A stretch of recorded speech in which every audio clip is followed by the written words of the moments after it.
Então, Regina, você estava falando do lugar que esses pais estão na questão do encontro, de contar história, e do quanto isso representa uma chave mágica de tudo isso em relação ao dia a dia que a gente vive, né? É, e também a mesma chave com relação, eu acho, à escolha da história que você vai contar. Porque se você fica num lugar imaginário de ter que contar a história, porque é importante para a educação da minha filha e tudo isso, esse lugar vai te dificultar muito você ter uma experiência de encontro mesmo. Entendi. Agora, se você está num lugar que você diz assim, não, eu vou me dispor a fazer um passeio por esse terreno onde que a árvore fala, bicho voa, bicho fala, eu nado, eu viro peixe, vou para debaixo do mar, eu mesmo posso voar. Se você se abre para essas possibilidades que as histórias trazem, porque todo tempo elas estão trazendo isso, que é um encontro com o que é possível, que na sua vida do dia a dia não é possível. Você vê na história, morto desmorre, Sim, né? Então, essa é a grande qualidade da experiência imaginativa, né? É entendi. você experimentar possibilidades. E se você abre dentro de você esse espaço para se deixar tocar pelo que é maravilhoso, pelo que é inusitado, pelo que é misterioso, é nesse lugar que você encontra o seu filho. E você vai se surpreender porque talvez ele vai te mostrar coisas e te ensinar coisas que você não imagina, que você pode aprender com ele. E é esse o lugar que eu acho também que te leva para abrir os livros na livraria, sabe? Porque não é um lugar de... é um lugar que eu quero descobrir. E é impressionante que como as histórias acham a gente.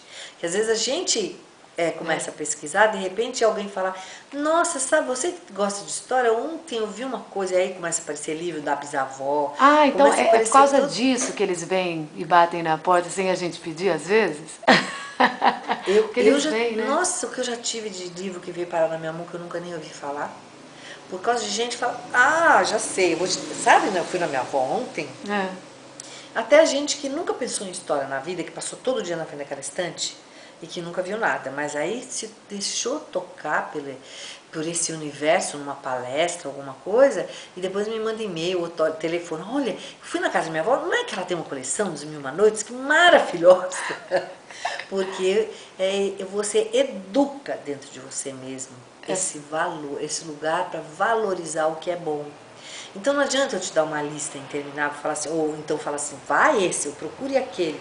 Mas eu posso dizer assim, procura tradição oral, contos tradicionais de tradição oral recontados. Isso aí é uma maravilha de você procurar.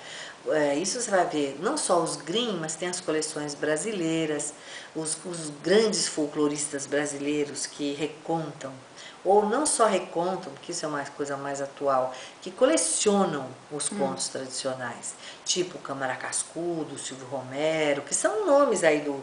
Você vai no Google, você vai encontrar os folcloristas, né? E tem os autores que recontam, tipo Ricardo Azevedo, que recontam um conto tradicional, Angela Lago, e que fazem, usem uma leitura pessoal desse material, mas a estrutura simbólica continua a mesma, né? Esse lugar e esses contos, quer dizer, a tradição oral te ajuda também a ficar um pouco nesse lugar e se permitir abrir essa chave mágica do encontro, é Com um pouco certeza. isso. Porque ela tem a ver com a sua memória pessoal. Mesmo que você nunca tenha tido um pai ou uma mãe que contou histórias para você, quando você era criança, você também transitava nesse lugar das possibilidades. Você fazia perguntas para o maravilhoso.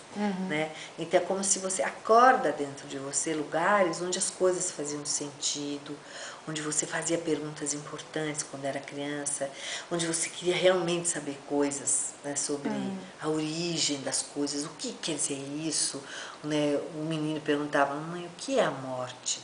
Sabe aquelas coisas que você fala, E no agora? meio de onde você está, você para? Então essas perguntas a gente fazia também quando era criança, né? E só que tudo isso foi tudo esquecido, porque tinham coisas urgentes para fazer, tipo ganhar dinheiro, tarará, tarará, que a gente começou Perder. a se distanciar desse lugar das perguntas fundamentais, né? Então a história te leva para esses lugares, né? E leva você junto com as crianças, junto com seus filhos, para se perguntar sobre o que vale a pena, sobre o que na vida faz sentido. E aí a gente vai, é um aprendizado de novo de recordação, porque você vai se lembrar também, então tem a ver com a sua própria memória, tem a ver com observar, com perceber as coisas de outro modo. Então como é que você entra numa livraria? Será que alguém... Eu me preparo. É igual uma vez eu fui para a Turquia, eu me preparei para entrar no Gran Bazar. Falei, eu sou louca, se eu entrar no Gran Bazar assim, do nada, eu vou ficar maluca. Então, como é que eu me preparo, sabe? Acho que cada pessoa pode ter. Mas, olha, hoje eu vou andar, eu vou procurar livros que tenham imagens belas. Aí eu chego para a moça, escuta, eu quero que você me fale 3 livros que têm imagens lindíssimas. E não tem importância que ela vai achar diferente de mim, mas eu vou começar a focalizar. Então, nesse dia eu vou sentar com meu filho, se for pequenininho, no chão, e eu vou passar um livro de figuras lindas, que pode ter texto também, mas o meu foco vai ser assim, tem livros assim que falam de coisas... Ah, a imagem, esqueci, né? Tem livros que falam da Idade Média, que mostram dragões desenhados, princesas com véus e roupas. Então, aí eu vou descobrir esse universo, que também eu acho que a imagem tem um valor, é muito importante. Não tem uma regra, eu não preciso contar a história para o meu filho à noite. Eu não tenho uma regra assim de eu contar, por exemplo, eu tenho que contar de boca. Não, isso eu não sei. Então eu pego um livro, não sou obrigada, também não vou ficar lendo aquele jeito chato que eu tô lendo, de repente eu mesma durmo. Então não tem uma regra, precisa contar, precisa ler. Mas eu posso um dia inventar uma história junto. Posso, se eu me dispuser, porque eu não sei fazer isso. Como que não? Né? Começa com... Se permitir, né? Se permitir. Investigar isso. Aí um dia pega um pedaço de pano, pega um espanador, que eu adoro brincar com o espanador. Um espanador e fala, se isso aqui fosse uma princesa, pronto. Quem é essa princesa? Qual é o nome dela? Começa a história junto, inventada. Se for só história inventada, não é legal, porque a criança perde a oportunidade de entrar em contato com a estrutura narrativa, que é uma coisa muito bela que existe. Eu acho que é o que a gente falou que facilita essa chave mágica de entrar no lugar. Só para a gente finalizar um pouco, você tinha comentado assim, da tradição oral você não vai errar. E eu, assim, confesso, eu frequento livraria, na tradição oral você vai ter que pedir e achar que ela está lá num cantinho escondido, ela não vai estar lá na vitrine e tal, porque geralmente ela não é lançamento. Mas tem algumas histórias que falam mais para determinadas idades, por exemplo, a criança hoje com 3, 4, você vê uma série de ofertas, tem os contos de fada, dá para você trabalhar ali. Mas quando ele começa a ficar 10, 12, ou quando ele vira um adolescente, tem algumas histórias que falam mais para determinadas etapas da vida? Tem. E eu acho que existem mesmo histórias que conversam com as perguntas daquela idade. Mais do que outras, embora eu não acho que é por causa disso que você vai ter que só contar essas histórias. Sim. Porque a experiência de escuta, ela pode ser a mais variada para as crianças, e eles podem escutar coisas que a gente nem imagina que eles estão escutando, né? E não escutar outras que a gente queria que eles escutassem, né? Então não adianta, não tem nenhum controle. Agora, é claro, se você tem crianças bem pequenininhas, se você conta histórias de bichos, de conversa, tem um apelo imediato, tem uma necessidade que está sendo preenchida ali do próprio desenvolvimento cognitivo, né? E se você tem uma criança maior, primeiro que é uma conquista mesmo, porque se vê a própria escola acha que contar história é só até a educação infantil, né? Então eles não contam histórias para crianças maiores, já começa a dar um desserviço geral. Mas um menino pré-adolescente, um menino que está entrando na adolescência, ele está se perguntando direto sobre quem é ele que não é mais criança e que ainda não é adulto. Ele tem uma ideia, ele está se perguntando sobre o trajeto, sobre tornar-se adulto. O que constitui, né, o ser individual de um adulto, a singularidade, né, a pessoa que ele vai ser.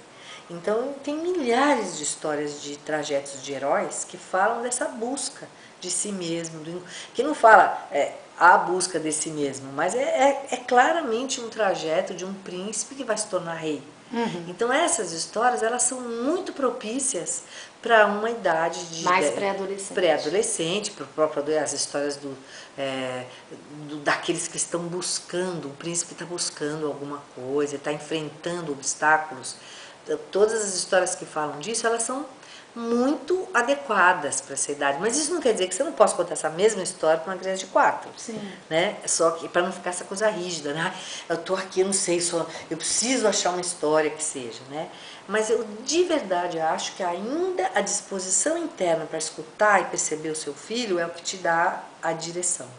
Porque eu já contei história para meus filhos, assim, um que tinha, assim, vamos supor, 7 anos, eu olhava para ele e me apareceu uma história inventada de neto, com avô. Ah, mas você é muito criativa, né, Regina? Aí é diferente. Não Dá é. para fazer com todo mundo. Dá, qualquer pessoa, desde que ela esteja disponível prestando atenção naquela criança. Porque a criança te dá dicas o dia inteiro de como ela tá, do que ela quer, do que ela tá vendo, só que a gente não presta atenção porque não dá tempo. E porque ensinaram pra gente um outro registro, que é o registro da mãe que tem que. Na hora que você sai do tem que e pensa, o que será que meu filho está me mostrando agora? Você descobre coisas assim inimagináveis. Ai, que delícia. Então, assim, eu agradeço muito a possibilidade de fazer essas descobertas, convido a toda a blogosfera materna a fazer isso, e aí a gente inaugura a nossa sessão de livro infantil para conversar sobre essas coisas. E espero que essa chave mágica aí abre a porta de muita gente nesses lugares escuros aí pelas casas brasileiras. Eu também. Obrigada, Regina. Prazer. De nada.